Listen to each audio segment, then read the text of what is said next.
오늘은 이제 조선 후기 온건개화파에 대해서 제가 이제 혼잣말을 해볼 텐데요. 제가 하고 싶은 말 하는 채널이니까요. 그러니까 역사적 해석이 조금 다를 수는 있어도 너무 그거를 이렇게 옳지 않다라고 생각하지 마시고 그 당시로 돌아가서 그때 당시 조선 후기 지식인들의 고뇌라든지 고민 같은 지점을 같이 이해했으면 좋겠어요. 일단 다시 한번 잘 생각해보면 그 당시 조선의 상황이 어땠냐면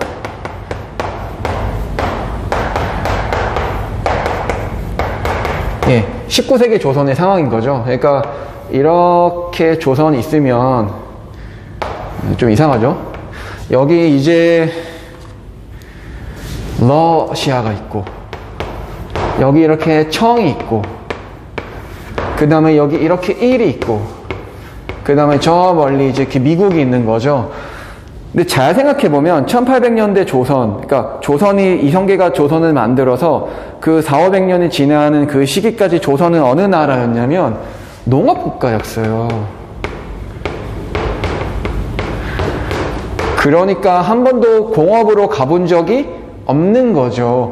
그런데 조선을 둘러싸고 있는 이 네 나라들은 기본적으로 1800년대엔 이미 공업을 완성한 나라들인 거죠.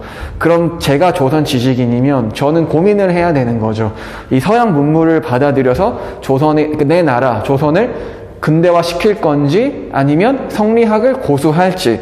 그러면은 이제 조선의 지식인은 두 가지로 나뉘는 거예요. 잘 보세요. 개화라는 논점이 있다 쳐요. 그럼 여기에 두 가지로 나뉘는 거죠. 찬성, 반대. 찬성은 또 두 가지로 나뉘죠. 자, 이제부터 중요한데 온건이 있고 급진이 있죠. 그 다음에 반대는 그건 뭘까요? 위정척사죠. 우리가 아는 위정척사. 일단 반대하는 사람들부터 그들의 철학을 이해해보면, 그러니까 위정, 이때 정은 성리학인데, 그러니까 성리학을 지키고 척사, 성리학 외의 학문. 그러니까 성리학 외의 학문. 근데 그 당시 성리학 외의 학문은 보통 이제 서양으로 봐요. 서양의 서양학, 서학. 이런 거를 배제하겠다, 물리치겠다. 그 이론인 거죠. 답답하죠, 그렇죠? 이건 답이 아닌 거잖아요, 상식적으로. 그럼 이제 내가 조선 지식이면 두 가지를 고민하는 거예요. 급진적으로 조선을 바꿀까? 온건적으로 조선을 바꿀까? 즉 농업국가를 한번 탈피해보자라는 고민인 거죠. 그 중에 제가 오늘 혼잣말로 얘기하고 싶은 건 이 온건개화파의 리더? 거물? 혹은 온건개화파의 상징? 이 김홍집이라는 인물에 대해서 한번 제가 얘기를 해볼 거예요. 아주 슬픈 분이에요. 그러니까 이 당시 김홍집 선생님이 했을 고민이 저는 뼈저리게 느껴져요. 그리고 이분의 죽음을 생각하면 너무 슬프고 너무 안타까워요. 그래서 오늘의 주제는 조선의 상황 그리고 김홍집. 잊지 말자 김홍집, 뭐 그런 겁니다. 자, 이제 보면은 김홍집 선생님의 간략한 이제 인생사를 돌이켜보면 이분이 1882년인가요? 그때 이제 일본을 한번 갔다 오세요. 예, 수신사라는 걸로 파견이 돼서 이제 일본을 갔다 오는 거죠. 어땠겠어요? 놀라죠. 그러니까 일본은 항상 조선의 아랫나라였는데 1800년, 80년에 일본은 이미 근대화가 이루어지는 과정이 있는 나라잖아요. 그러니까 굴뚝에서 연기가 나고, 뭐 이렇게 배들이 왔다 갔다 하고, 큰 배들이. 건물도 좀 크고, 기계가 막 돌아다니고, 그러니까 그런 상황인 거예요. 그러니까 그 당시에 김홍직 선생이 일본에 갔다 와서 충격을 먹고, 그 다음에 조선에 들어와서 본격적으로 이제 개혁을 이끌어 나가요. 그러니까 개화. 그러니까 문을 좀 열고, 다른 나라들이랑 이제 외교 관계도 맺고, 그런 거를 이제 펼치려고 하는데, 그래서 이제 김홍직 선생님이 뭘 하냐면은 미국이랑 그 다음에 영국이랑 그 다음에 독일이랑 외교 관계를 맺어요. 그 당시에 조금 불리한 내용일 수는 있죠. 조선이 내세울 게 뭐 있어요? 솔직히 얘기해서 그러니까 미국이랑 어떤 조약을 체결한다 쳐요. 통상조약을 체결한다 쳐요.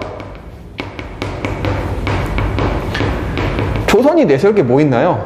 뭐 없어요, 사실.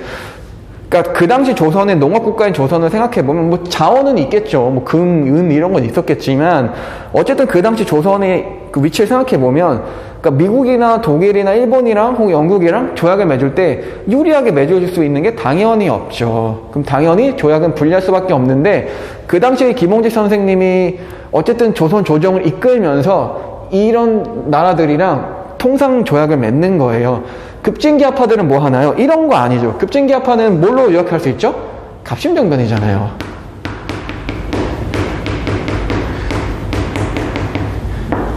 갑신정변이 뭔가요? 그러니까 팍 폭탄 터뜨리고 우정국 앞에 팍 폭탄 터뜨리고 막 사람 죽이고 왕 납치해가지고 새로운 국가 만들겠다 이렇게 선포하는 게 갑신정변, 급진적인 사람들인 거죠. 김홍집은 그러지 않았다고요. 근데 잘 생각해보면 갑신정변, 그러니까 급진기아파 사람들은 조금 철이 안 든 걸 수도 있어요. 어떻게 그렇게 나라가 쉽게 변하겠어요, 한 번에. 조선이랑 그렇게 무거운 나라가. 그렇잖아요. 그러니까 온건기아파들은 사실 고민을 많이 하는 거예요. 그러니까 그렇게 급진적으로 바꿔서는 안 되고 그렇다고 얘는 아니고 답답하잖아요. 아닌 거죠. 뭐 어쩌자는 거죠. 그러니까 성리학을 고수하고 서양의 학을 다 배제하자? 어쩌자는 거죠? 대안이 없는 거죠. 즉 이분들의 논리는 우리 농업국가로 살자 이거예요. 이분들의 논리는 우리 농업국가로 살자. 안 되는 거죠. 김홍직 선생은 참 답답했을 거예요. 저런 성리학자들 보면. 근데 김홍직 선생님 저번에 제가 말씀드렸죠. 김홍직 선생님이 누구 제자죠? 아주 제가 좋아하는 연암 박지원의 손자인 박 교수의 제자예요. 이렇게 혈통이 이렇게 이어지고 있다는 거예요. 정신의, 철학의 혈통이. 그래서 그 김홍직 선생님은 박지원이랑 박 교수 선생의 어떤 깊은 철학을 이해하고 있는 거고, 그러니까 급진적으로 바꾸는 건 옳지 않고 기술을 천천히 배워서 온건하게 바꾸자. 이제 그 논리인 거죠. 그래서 김홍직 선생님이 이렇게 하고, 근데 이제 1895년인가요? 그때 이제 중요한 사건이 일어나는데, 그때 이제 동학농민운동이 일어나죠. 제가 생각할 때 동학농민운동의 한계는 사실은 이게 반외세 반봉건이잖아요. 그러니까 사실 동학농민운동이 이루어졌다 해도 조선이 개화가 되지 않았을 것 같아요. 역사의 가정은 없지만 저의 단순한 생각이에요. 근데 동학농민운동이 일어나고 이제 동학 세력을 잡아야 되니까 이렇게 일본과 청이 이제 조선에 들어오게 되잖아요. 그래서 이제 청일 전쟁도 일어나고 그러는 건데 여기서 이제 일본이 정권을 잡죠. 그래서 일본이 정권을 잡고 그래서 그 정권을 토대로 김홍직 선생이 했던 게 있어요. 아주 중요한 갑오개혁이죠. 갑오개혁. 그러니까 동학농민이 일어나서 청군이랑 일본군이 들어오고 그걸 계기로 일본군이라는 뒷배경을 삼고 김홍직 선생님이 정권을 잡아서 그분이 한 게 바로 갑오개혁이죠. 예, 갑오개혁은 말 그대로 정신적인 걸 다 바꿔버리는 거죠. 조선의 전 근대적인 모든 문화를 그냥 다 바꿔버리려는 시도예요. 그러니까 그때 김홍직 선생님의 고민을 생각해보면 어쨌든 일본을 등에 업고 하는 거잖아요. 그럼 당연히 민중들은 싫어하겠죠. 왜냐면은 민중들은 어쨌든 저때 분위기가 반외세 반봉건인 거예요. 전체 분위기가. 특히 일본을 등에 업는다니. 일본은 우리가 항상 아래 있던 나라인데 그럼에도 불구하고 김홍직 선생님은 갑오개혁을 이끌어 나가요. 묵묵하게. 예, 일단 그걸 기억해야 되고 그 다음에 이제 저 중요한 사건이 있는데 보이나요? 보이시죠? 아직? 그 다음에 이제 을미사변이 일어나죠. 그 중간중간 디테일한 건 생략할게요. 그럼 너무 이제 제 수다가 아니고 한국사 수업이 될 수 있으니까요. 을미사변이라 하면 이제 명성황후 혹은 민비 그분이 이제 살해되는 거죠. 일본군에 의해서. 명성황후 혹은 민비 살해 혹은 시해라고 하나요? 네, 뭐 시해. 자, 민중들의 불만이 일본에 대한 분노가 당연히 머리끝까지 차오른 상태겠죠. 그리고 나서 김홍직 선생님이 다시 뭘 하냐면 잘 생각해보세요. 이 분위기를. 지금 민중들은 일본에 대한 분노가 머리끝까지 차 있는 상태죠. 의미사변이 있은 후에 을미개혁을 해요. 이것도 이끌어 나가요. 을미개혁을 한 단어로 요약하자면 단발령이에요. 단발령. 머리 잘라라 이거죠. 그러니까 상투 틀지 마 이거예요. 그러니까 뭐야 그게. 좀 우리도 서양처럼 가보자. 그러니까 머리를 왜 트냐. 그러니까 일단 정신구조를 바꿔야 되잖아요. 그러니까 의식구조를 바꿔야 되고, 그게 안 되면 외관부터 바꿔야죠. 외관을 바꾸면 의식구조 따라 바뀔 수도 있는 가능성이 있는 거니까. 그러니까 잘 생각해보면, 그러니까 을미사변이 일어나고 민중들의 불만은 폭발한 상태에서 어쨌든 을미개혁을 이끌어 나가요. 묵묵하게. 그 당시 이미 죽음을 예상했다 그래요. 사실 이 을미사변 때도 김몽직 선생님이 자살을 하려고 그랬다 그래요. 그런데 이제 육일준이라는 분이 와서 말린 거죠. 아, 왜 그래? 선생님 죽는다고 해결되는 것도 아니고 좀 참아라. 그래서 한 번 안 죽었다 그래요. 그러니까 국모가 죽었다라는 거 책임지고 본인이 이제 어쨌든 조선 조정에서 높은 위치에 있으니까 총리 같은 거예요. 지금 같으면 대통령 아래. 그러니까 자신 책임지고 죽겠다. 근데 이제 옆에 육일준이라는 분이 와서 말린 거고, 그래서 묵묵하게 을미개혁을 또 이끌어요. 근데 이 을미개혁 이끌 그 위치에 갔을 때 이미 자신은 죽을 줄 알았다 그래요. 누구에게? 민중들에게요. 왜냐면 민중들이 워낙 일본을 싫어하니까요. 그런데 이제 여기서 저는 고종을 정말 싫어하는 게, 자기 아내가 죽고 을미개혁을 해서 단발령, 자기 머리 잘랐어요. 상투를. 그 다음에 뭐 하나요, 고종이? 아간파천을 하죠. 아간파천이 뭐죠? 러시아 공사관으로 도망가는 거예요, 도망. 그러니까 이렇게 경복궁이 있으면 러시아 공사관이 한 이쯤 있죠? 이리로 도망간 거예요. 자, 그러면은 이제 친러파가 정권을 잡는 거죠. 왕 근처에 있는 친러파가 있는 거예요. 친러파. 그러니까 아간파천이라 하면 친러파가 정권을 잡았다. 자, 어떤가요? 김몽직 선생은 계속 을미개혁도 그렇고 갑오개혁도 그렇고 계속 일본이랑 같이 해온 거죠. 그러니까 일본을 배경 삼아서 개혁을 해오신 분이란 말이에요. 친러파가 잡았죠. 그 다음에 경복궁에서 그러니까 러시아 공사관에서 고종이 또 선언을 해버려요. 야, 여기 을미개혁 이끈 애들 안 돼, 죽여, 이런 식으로 이런 어감을 풍기면서 선언을 해버리는 거예요. 그럼 김몽직 선생은 뭐가 돼요? 죽으라는 거예요. 잘못이 없어요. 사실 김몽직 선생님은 급진계파처럼 자기를 납치했나요? 아니잖아요. 자기 상투 트는 거 자른 거예요. 그게 자존심 상한 거죠. 혹은 뭐 여러 가지 해석을 할 수 있죠. 친러파와 친일파 간의 싸움이다. 뭐 명성황후와 홍성대왕 껴서 근데 그런 게 아니고 제 생각엔 그냥 기분 나빴던 것 같아요. 상투 자르니까. 마음대로 하니까. 왕도 아니면서. 자, 그때 경복궁 안에 김몽직 선생이 있었다 그래요. 여기. 그때 김몽직 선생은 뭐라 그랬냐면은, 자, 잘 생각해 보세요. 이때 친러파가 정권 잡으니까 반대 일본 군인들이 이렇게 경복궁을 둘러싼 거예요. 지켜야 되니까. 그 안에 어쨌든 개혁 인물들을 나름 지킨 생각이 있었던 거죠. 근데 김몽직 선생님이 이렇게 나가서 일본 군인들한테 얘기했다 그래요. 내가 직접 고종한테 가서 설득하겠다. 그래서 일본 군인이 말리는 거죠. 당신 나가면 죽는다.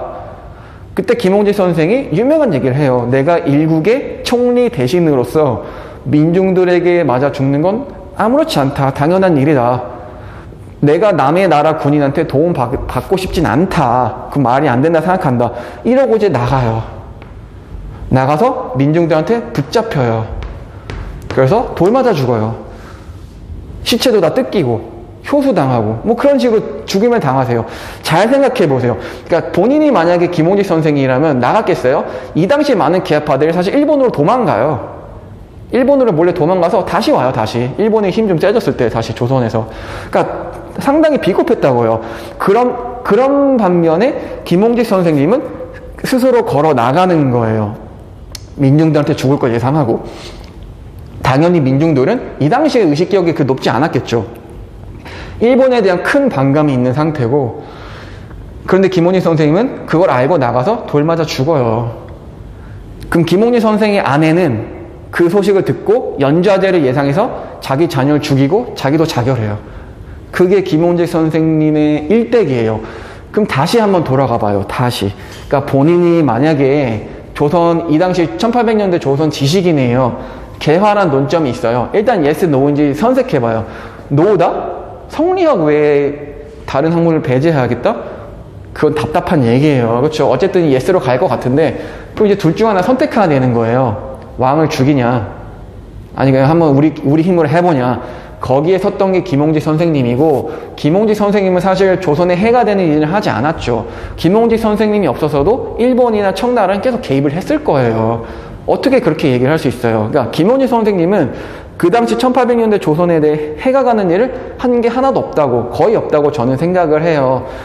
그리고 이렇게 인생사가 이렇게 흘러갔고, 마침 동학농민이 일어나서 일본이 들어와서 일본이 정권 잡았고, 그걸 배경 삼아서 갑오개혁을 이끌고, 그리고 근데 하필 또 을미사변이 일어나죠. 명성황후 혹은 민비가 살해당하고, 그럼에도 불구하고 또 을미개혁을 이끌어요. 그게 단발령이고, 제 생각에 단발령의 큰 의미는 고종의 상투 잘라버린 거예요. 그러니까 왕의 상투 잘라버린 거죠.